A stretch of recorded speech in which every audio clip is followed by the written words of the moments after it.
Good evening, I'm Gotti Schwartz coming to you from Los Angeles, and here's some of the stories we're following tonight.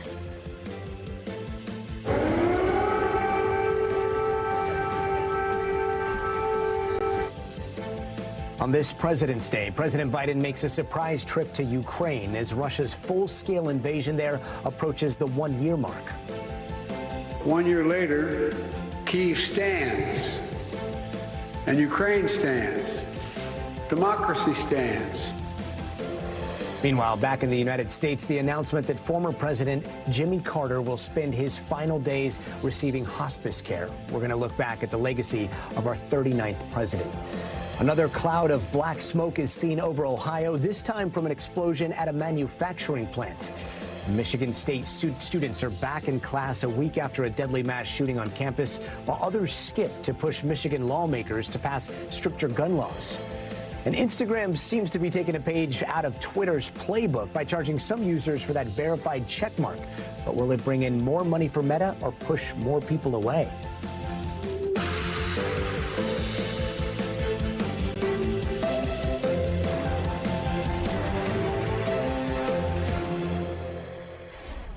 It is President's Day here in the U.S., and sitting President Joe Biden spent it in an active war zone during a surprise visit to Kyiv, walking the streets with Ukrainian President Volodymyr Zelensky.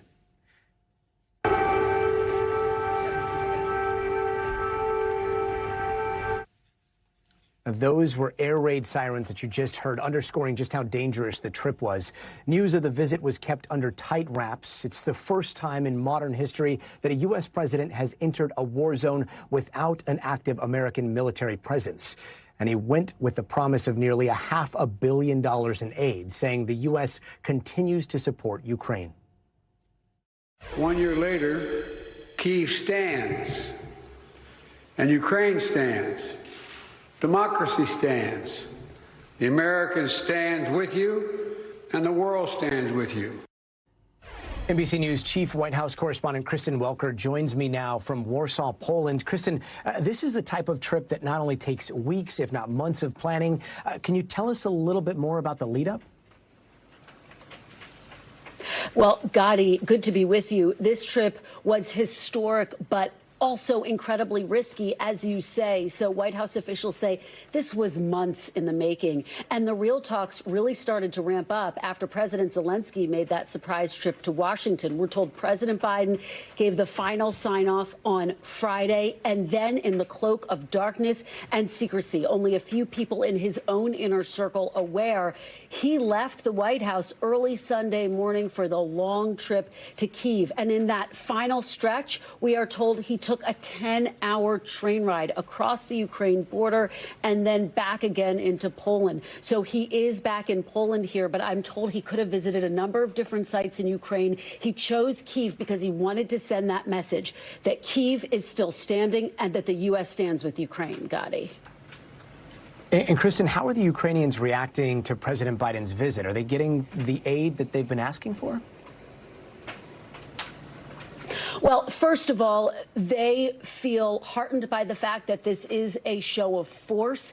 They welcomed President Biden with open arms and really underscored how appreciative they are to the United States, to its European allies, for all of the aid that it has given, both humanitarian aid and weapons aid. And in fact, today, the president announcing a new weapons package, $500 million. But President Zelensky says it's not enough. He wants more. He wants F-16 fighter jets. No indication those will be a part of this package, but expect him to keep pushing for more, Gotti. President Biden is now in Poland. What's the rest of his trip going to look like? Well, Gotti, these are 2 days. This is going to be a high-stakes end to his trip here. He is going to be meeting with the president of Poland and other key allies in the region. And then tomorrow night, he's going to deliver a major speech here in Warsaw, where he is going to call on the global community to stay unified in its fight against Russia, to try to further alienate Russia. He may even announce some new sanctions, and he will also build on the argument that we first heard by the vice president over the weekend, who accused Putin of committing crimes against humanity. Gotti. Kristen Welker, thanks so much. So how did the president keep this trip a secret? For one thing, the planning was shrouded in secrecy for months. We know that President Biden left the White House at around 3:30 in the morning on Sunday. After a quick refueling stop in Germany, the plane made its way to an airport on the Polish border. And from there, President Biden took that 10-hour train ride into Kyiv. You can see the train pull into the Kyiv station, and that's the president right there walking down the ramp. In a sign of how sensitive this whole trip was, at the last minute, the White House did reach out to Russia ahead of time for what's being called a de-confliction purpose, but officials did not release the details of that conversation. NBC News White House correspondent Mike Mimley joins me now. Mike, a sitting U.S. president going into an active war zone. Can you tell us a little bit about who was on the ground with him and how do they manage all the security? Well, Gotti, to say the least, this was a serious undertaking that took months of planning across multiple agencies within the administration, and with very few individuals at any of these agencies actually involved, given the secrecy that was required. Now, Gotti, I traveled with Vice President Biden in 2016 into Iraq, and at the time, it was a secret trip. It was not announced ahead of time. We landed in a U.S. military plane at an airport that was controlled by the U.S. military and had significant U.S. military assets traveling with the then Vice President throughout the trip. None of that was possible with President Biden in Ukraine today. It's a war, yes, to be sure, but not one that the U.S. military itself is involved with. And so that was a lot of the planning that needed to go into this, is how do you ensure President Biden could be safe when he has to not fly in, but take a train ride 10 hours in and 10 hours out of a country that we don't have a significant military presence on. Now, Jake Sullivan, the National Security Advisor, was intimately involved in the planning. He was one of just a small handful of officials who were there today. As White House officials put it, this was no doubt a risky trip, but it was a risk that President Biden wanted to make because of the symbolic value and the substantive value that came out of it. And can you talk to us a little bit about the decision that happened to communicate what was going to happen with Russia beforehand? What was a message there that President Biden is going to Ukraine, and if anything happens, there could possibly be a world war? This had to be one of the most difficult questions that U.S. officials had to wrestle with as they prepared for this trip. Do you take the risk of alerting the Russians that the president is going to Ukraine for fear that they might take advantage of the situation, or do you not tell them, and do you risk have Russia launch an offensive in which the president might be caught in the crosshairs? Ultimately, White House officials decided that they would alert the Russians. We're told it was a very brief conversation. They called it deconfliction, essentially telling the Russians, the president's heading into this country now. You would take any serious military action at your own risk because of the potential fallout should any of the president's party be injured or perhaps even worse during the course of his visit. Now, it'll be very interesting to see how Vladimir Putin responds. He was planning already to give a major speech at a time when President Biden also plans to speak tomorrow in Warsaw. Does the president's provocative gesture today provide Vladimir Putin with an opportunity to make an even more provocative gesture that could have significant ramifications for the future of this conflict in Ukraine? Stakes could not have been higher. Mike, thanks so much. This President's Day, the oldest living commander-in-chief in American history is receiving hospice care. President Jimmy Carter is at home tonight with his family. His foundation said after a series of hospital stays, he's decided to spend his remaining days at home. And joining us now is senior White House correspondent Kelly O'Donnell from Plains, Georgia. Kelly, how's he doing tonight? Well, Gotti, we aren't getting any kind of incremental updates on the former president's condition. What we know from the Carter Center is that this was a choice he made after some hospitalizations in recent weeks and months and wanting to be with family and, most importantly, with Rosalynn Carter, the former First Lady, with whom he's been married for nearly 77 years. Their bond is extraordinary, and they live in a home here in Plains that's not far from where we are now. They've been in that home for more than 60 years. And that is the place where he wants to spend his remaining days. So hospice care allows him to have comfort care and to treat any symptoms and to keep him feeling good and comfortable. But it doesn't go into the area of medical intervention, which would extend his life. But we don't anticipate getting up to the minute updates now at this point. The family's asked for privacy. They've given the announcement which allows those who cared about President Carter in this community community and certainly the nation and the world to recognize that he's at a new stage after surviving many health scares in his 98 years. He is choosing hospice, and he has talked in the past about feeling very at peace with the end of his own life, something that I can only imagine he possesses right now. Gotti? And Kelly, when you look back at his legacy, he lost in a landslide to Ronald Reagan, but then he went on to become one of the most beloved presidents of our lifetimes. What can you tell us about his political trajectory since his time in the White House?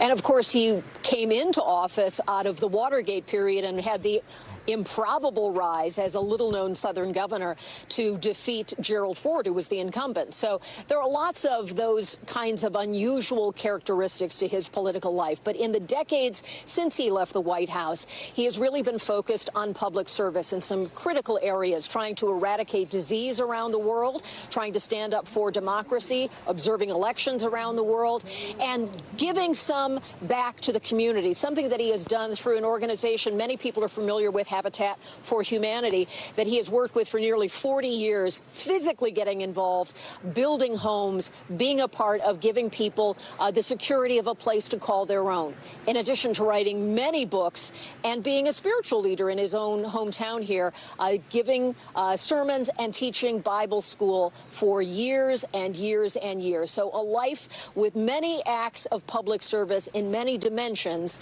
And some people we met today here in Plains remarked about the fact that some former presidents go off and lead very sort of high-flying lives, and he came back to the place that has been home, simple and humble and very involved. Gotti? And from what I understand, everyone in that community doesn't think of him as a former president. They think of him as a dear friend. Kelly O'Donnell, thanks so much. Students are back at Michigan State University's East Lansing campus today for the first time after last week's mass shooting that took the lives of 3 of their classmates. The energy is definitely different. The best way to really get back to normal is just to kind of embrace the discomfort right now. We're moving forward. We're not living in fear. We're not just bound by the actions of some evil person. We are one, all the community. Now, Brian Fraser and Alexandria Verner were laid to rest over the weekend. Ariel Anderson's funeral will be held in the coming days. 5 other students were also hurt, and 2 of them remain in critical condition. Meanwhile, students also gathered outside Michigan State Capitol to demand stricter gun legislation. That protest was organized by March for Our Lives, whose co-founder, David Hogg, a survivor of the Parkland shooting, was one of the featured speakers. Every single student in America is exhausted. Every single parent in our country is exhausted. That what happened at MSU, what happened at Parkland in the form of individual shootings happens every single day, multiple times a day in our country. NBC's correspondent Jesse Kirsch joins us now. Jesse, what is the university doing to help students feel safe right now after the recent attacks? Yeah, so Gotti, the school is providing resources, including free counseling services. They've made clear that there will be a more visible police presence likely that people will notice on campus this week. But beyond that, broadly, from a security standpoint, the school says they are sticking to their plan, that they are confident in it. And I asked the university police department about this over the weekend. Here's part of what they told us. To be honest, we haven't made a lot of changes. We feel that we have a robust response in place, a robust system in place, that we are adequately prepared to respond to any needs on this campus.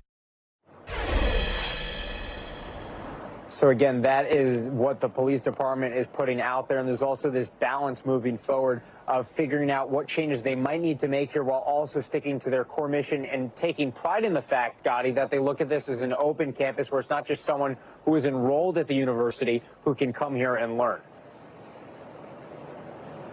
If a student sees what the police just said, that there weren't going to be many changes made because they believed in their response and that it was robust, and they lived through what they lived through, what's their reaction been?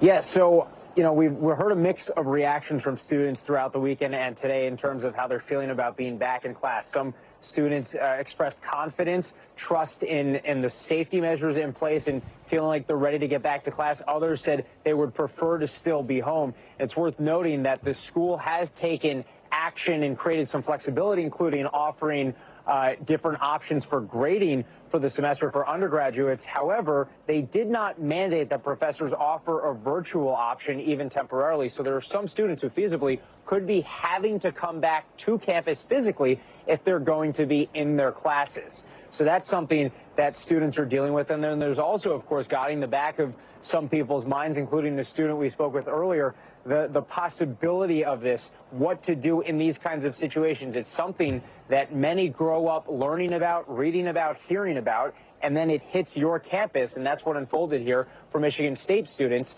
And that's something that's probably going to be with people for a while. Jesse Kirsch, thanks so much. And still to come, another earthquake in Turkey. As if things couldn't get any worse, the country is now dealing with even more devastation. Plus, a Catholic bishop shot and killed inside his own home in L.A. We've got an update on the suspect that was just arrested as Now Tonight continues.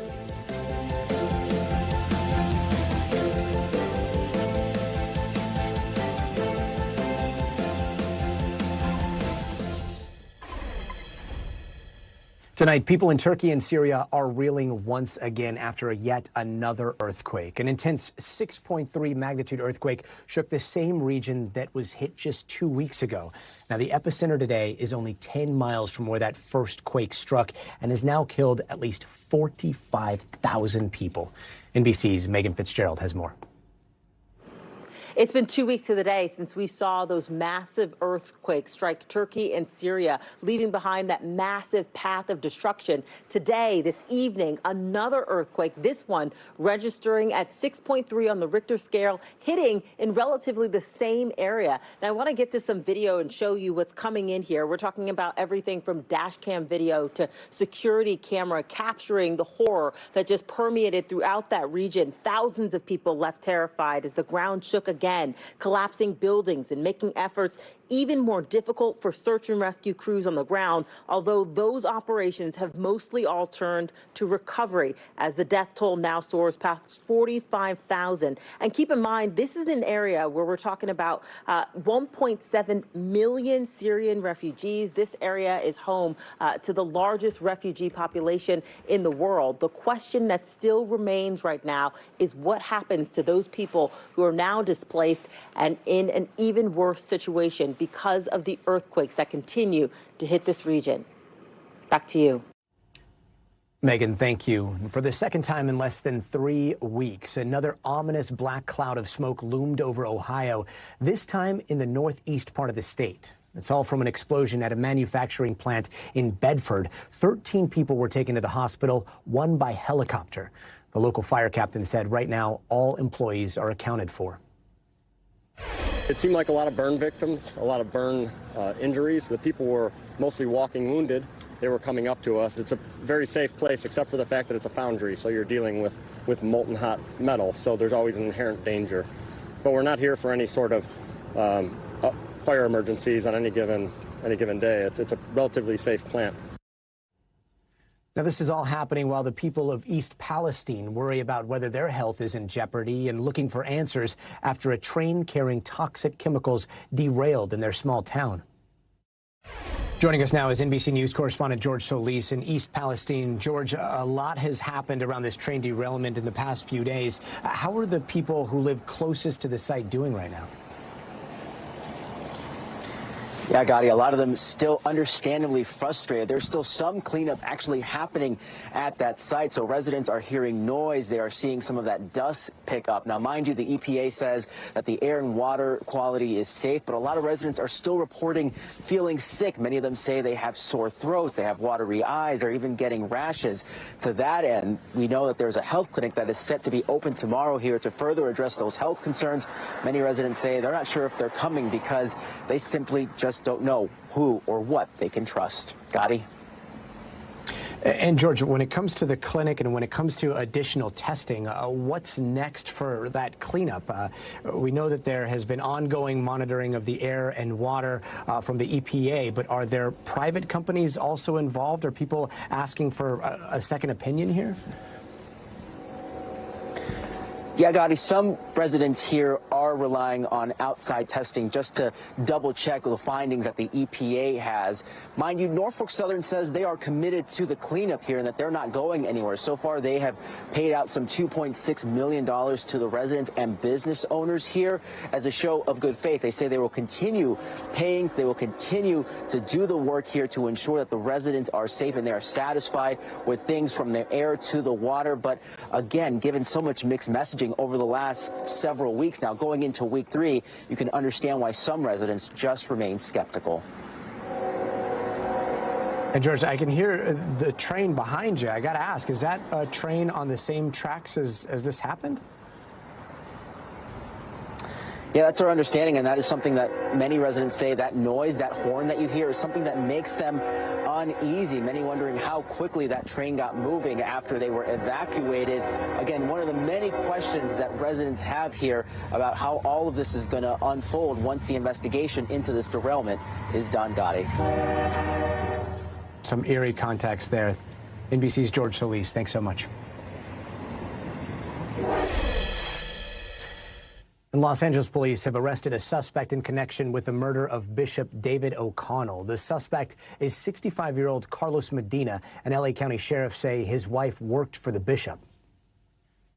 Medina is the husband of Bishop O'Connell's housekeeper. Detectives were told by the tipster that they were concerned because Medina was acting strange, irrational, and made comments about the bishop owing him money. Now, Bishop O'Connell was found dead at his home on Saturday with one gunshot wound to the chest. And while churches across the country dedicated masses to O'Connell on Sunday, many people here in L.A. held vigils and left candles at the crime scene. It's honestly very heartbreaking to lose someone from the community, especially somebody who made such an impact. I hope there's another priest that can step in his footsteps to help the poor souls that's here in California. And I know he's going to heaven because he did God's work. NBC News correspondent Nyala Charles joins us now. Nyala, what's the latest on this investigation? Deputies say this morning they arrested 65-year-old Carlos Medina, who is married to the bishop's housekeeper. They solved this crime, they say, less than 48 hours after the bishop was murdered. They say leading up to Medina's arrest, a tipster called them saying that Medina was acting strange and at some point mentioned that the bishop owed him money. From there, they executed a search warrant at Medina's home where they say they recovered 2 firearms and other evidence possibly linking him to the bishop's murder. Gotti? And what can you tell us about the late bishop? I know he meant the world to so many in the community. Well, here in the community, he was known as Bishop Dave to those who loved him and those that he served. He was known as a peacemaker in the community. He served the Los Angeles area as a bishop and a priest for more than 45 years. In that role, he reached out to immigrants, the poor, gang members, bridging these communities together, even bringing officers in to try to form peace and prevent violence. Gotti? I can imagine that community is in total shock. Or how are they doing after news of his death? It's particularly difficult for them, Gotti, given the nature of the bishop's death, being that he worked so hard to build peace within the community, telling people not to be violent. The fact that he died in such a violent way is really hard for people to comprehend, but his legacy still continues. We spoke to an attorney who says that he actually inspired her to only take on pro bono immigrant cases. He actually started a task force for immigrants in which he actually helped a lot of unaccompanied minors who came across the border, serving them. They say he's also the type of person who would give money to people in need from his personal account, for example, when they were low on their rent. So although he has died here, Gotti, the community is still relishing in all the positive things he did within the community. Important memories of him kept alive. Nyala Charles, thanks so much. And after the break, TSA finds a lot of weird things. Check this out. Some weed stuffed into a wax candle, a literal cat inside of a bag. But what about firearms shoved into containers of Jif? Well, it turns out that's happening a lot. Not the peanut butter part, but TSA has seized a record number of guns last year. So what's behind the spike? We've got all that coming up after the break.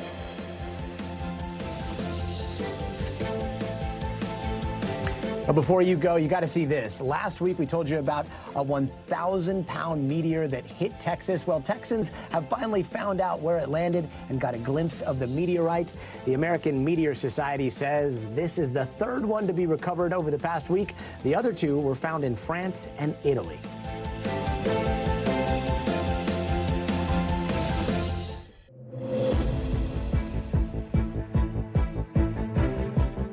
It's time now for some of the big headlines we're watching tonight. In New Orleans, a shooting at a Mardi Gras parade left one teen dead and 4 others hurt. Among the hospitalized, a 4-year-old girl. The suspect, a 21-year-old man, is in custody and faces second-degree murder charges. We had no problems until this incident happened, and we do not want another incident like this to spoil the rest of our Mardi Gras season. In Brazil, at least 36 people were killed as flooding and landslides ravaged the northern coast of Sao Paulo. The region saw almost 2 feet of rain today in just 24 hours. That is among the most ever recorded in Brazil. Actor Richard Belzer, best known for his role on Law & Order SVU, died this Sunday. Belzer was best known as Detective John Munch, appearing in around 300 episodes. Originally, he was a stand-up comedian. He also acted in shows like Homicide and The X-Files. Belzer was 78 years old. After nearly 10 months in Russian detention, Brittany Griner is returning to the WNBA. The basketball star has reportedly re-signed a 1-year contract with the Phoenix Mercury, and it's a welcome return for Griner, who hasn't played with the team since 2021.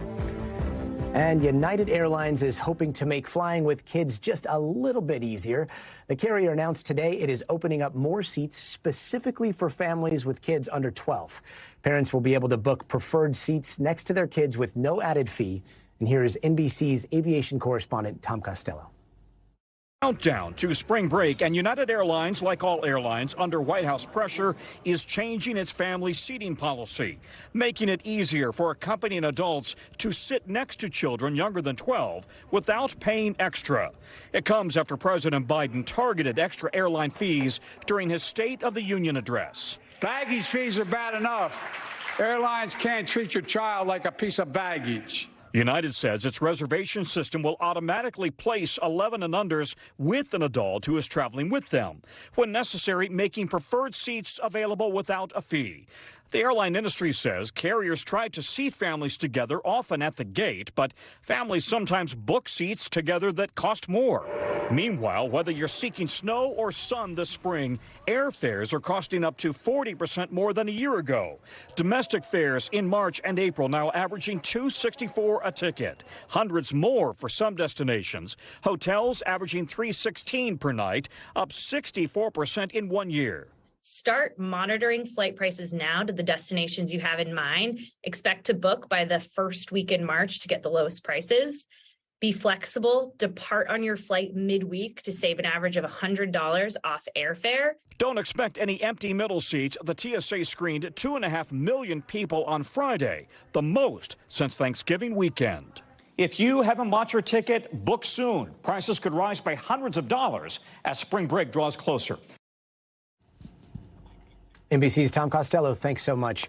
In a surprise legal twist, prosecutors have just reduced the charges against Alec Baldwin in that deadly shooting on the set of the film Rust, as well as the charges against Hannah Gutierrez-Reed, the person responsible for weapons and ammo on that set. Now, the downgraded charges mean Baldwin is no longer looking at a mandatory sentence of 5 years. Instead, he's facing a maximum of 18 months in prison if convicted. Now, this comes after Baldwin's lawyers argued that prosecutors incorrectly charged him under New Mexico law. Baldwin is expected to make his first court appearance on Friday. And here's NBC's Mara Barrett to tell us a little bit more. Mara, was this some sort of legal technical mix-up here? What does this mean for the case?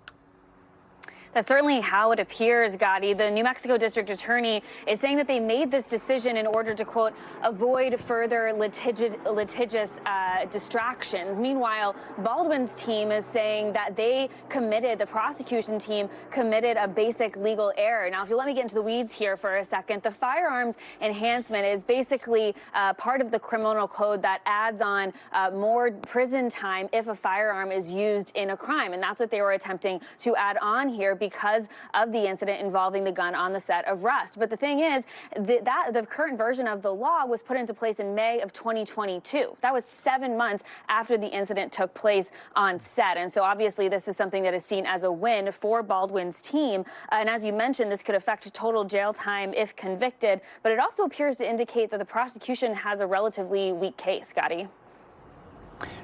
What about the other charges Baldwin is currently facing right now? Well, Baldwin and Hannah Gutierrez-Reed, the weapons supervisor that was on set, still are facing those involuntary manslaughter charges. Now, if convicted, that's still a lot less time than when the firearm enhancement was included. It would be a maximum of 18 months. And now we do expect to see Baldwin in court virtually appearing on Friday, but this is the first time that we'll see him appearing in court. And this is up against the news just last week when we learned that Rust is set to resume filming this spring. So that trial and the filming resuming over in New Mexico could be a split-screen situation here. And how's the Hutchins family reacting to all this? I imagine this came as quite a surprise.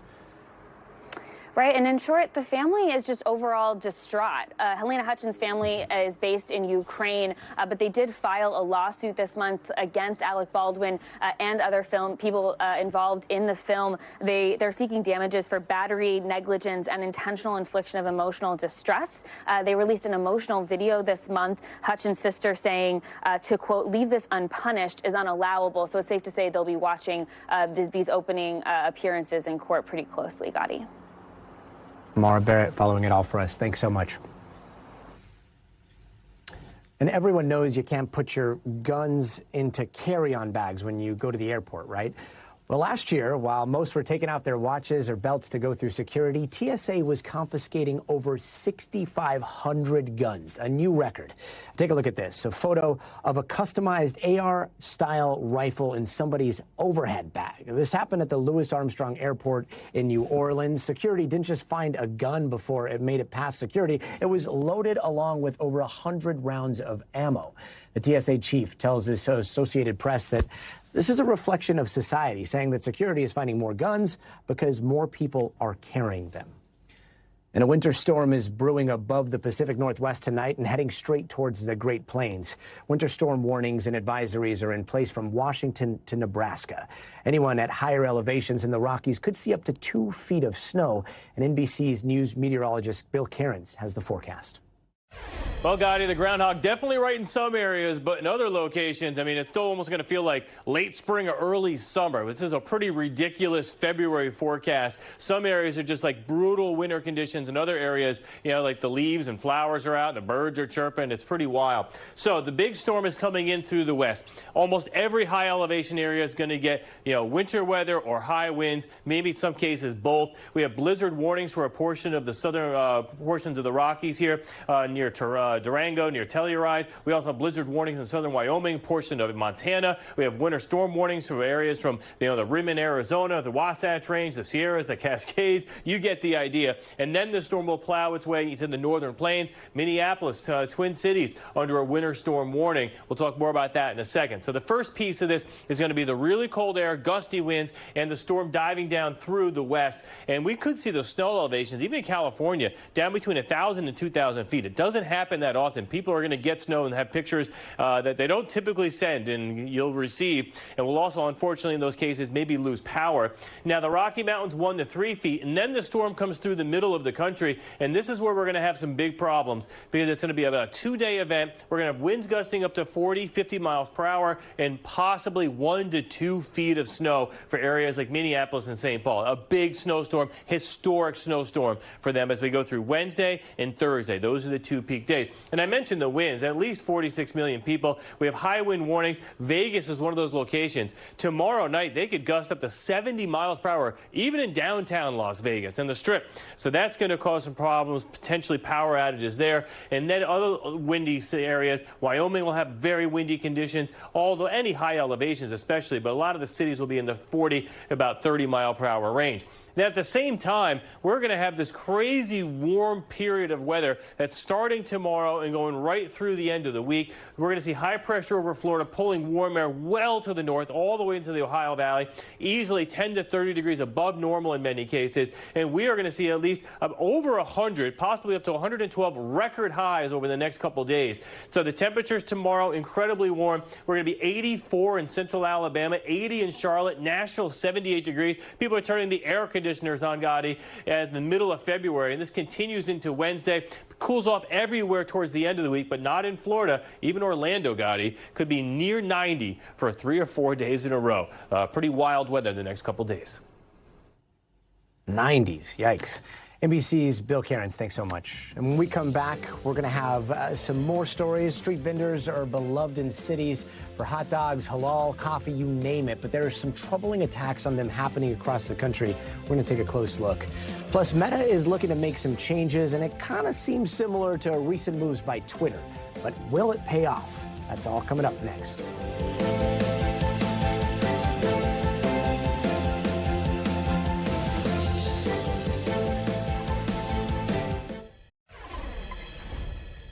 Across the country, attacks on street vendors seem to be on the rise, and many of them have been caught on camera.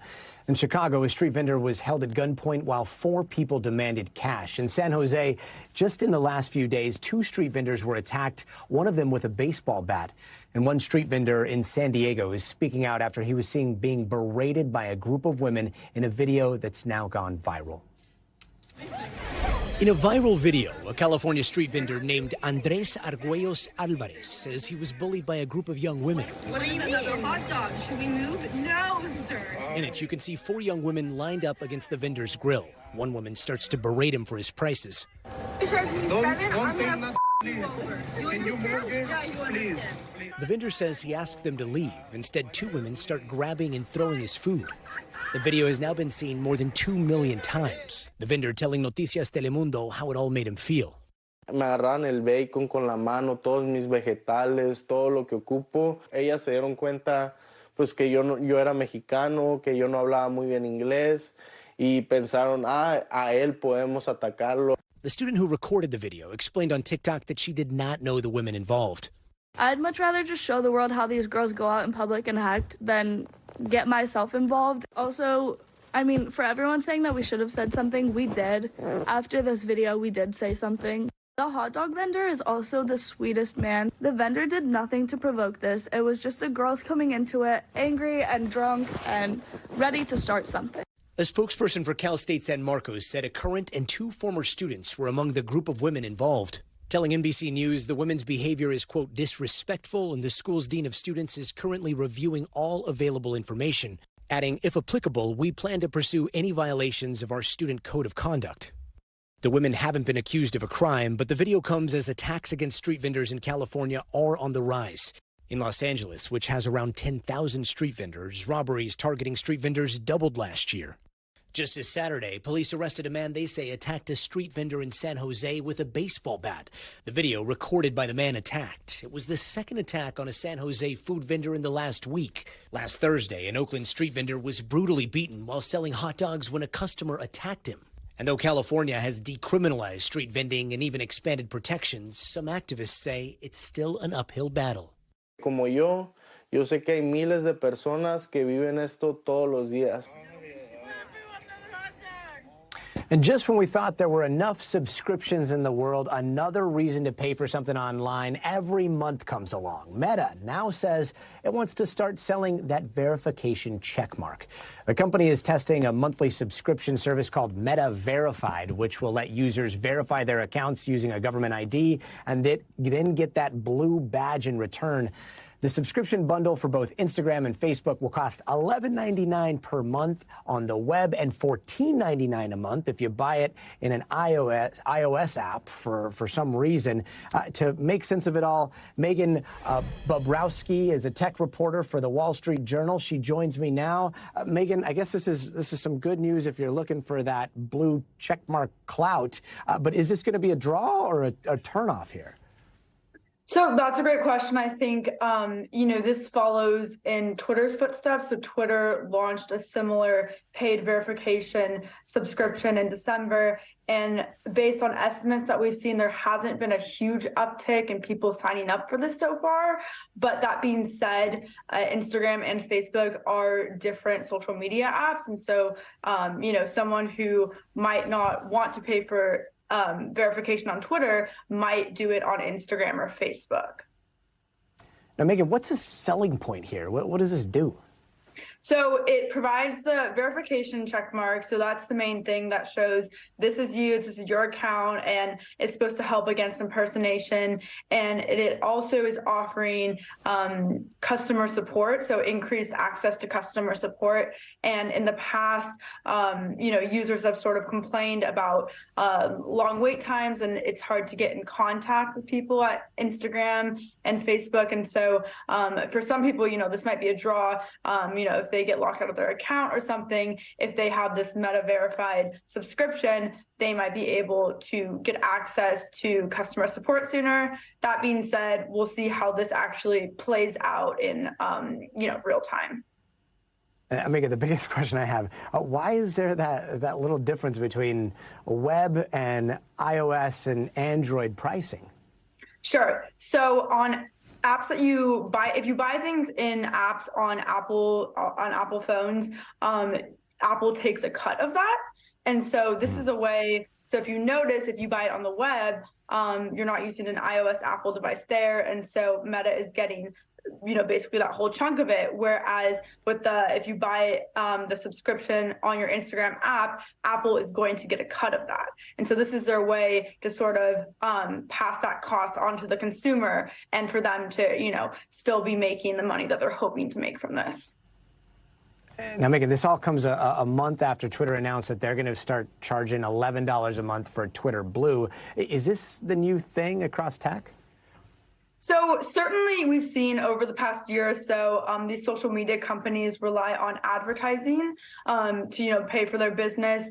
And the advertising business model has taken a hit in the past year. And that is in part due to Apple.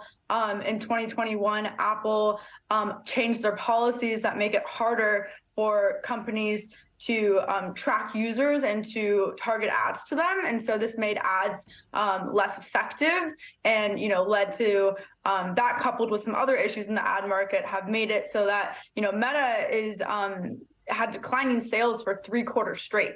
In the last quarter, they're down. And so this is a way for social media companies to sort of diversify and make additional revenue. And you've seen this, you see this with Twitter, you see this with Snapchat actually has a program as well. It costs $3.99 a month and they have 2.5 million subscribers. So, certainly this is something we're starting to see more and more across social media apps, but it certainly isn't bringing in nearly as much money as the advertising does. Now, Megan, not to make this awkward, I just pulled this up.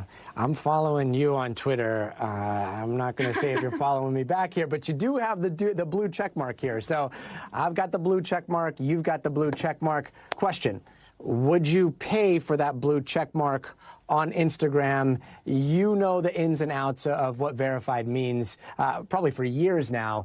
Do you think it's worth it? So I would like to clarify that. So I'm verified on Twitter, but it's not because I paid for Twitter Blue, just to be clear. Right. It's because I was verified as a journalist before. So I think the jury's still out on, whether, people want to pay for this. But I think, and it's also, to be clear, it's not being rolled out in the U.S. yet. So the Meta verified one is, it's being tested in Australia and New Zealand in the coming weeks. And so I think for a lot of people, it's going to come down to what's services and features are offered, right? Because these subscription services have existed, like Twitter Blue existed before. And, now it offers something that maybe people want more. So. Yeah, I don't know. The blue verification for me, it just seems like everybody's got a blue check mark these days.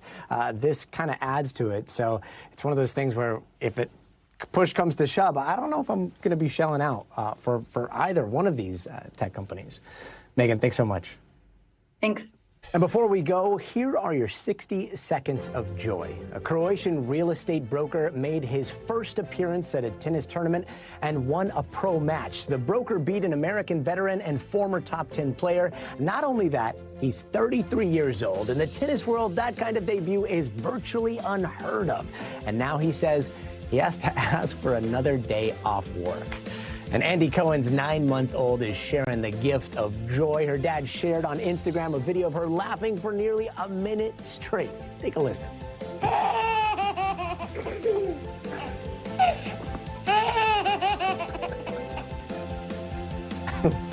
That is music to my ears. And 3 endangered African penguin chicks have hatched at an Arizona aquarium. The news was shared on Friday after they hatched a few weeks ago. Though they'll stay with their parents until the public sees them, the zoo is calling it a cause for celebration. And if that doesn't give you a penguin, I don't know what will. That does it for us. I'm Gotti Schwartz for NBC News Now. Tonight, the news continues right now. Thanks for watching our YouTube channel. Follow today's top stories and breaking news by downloading the NBC News app.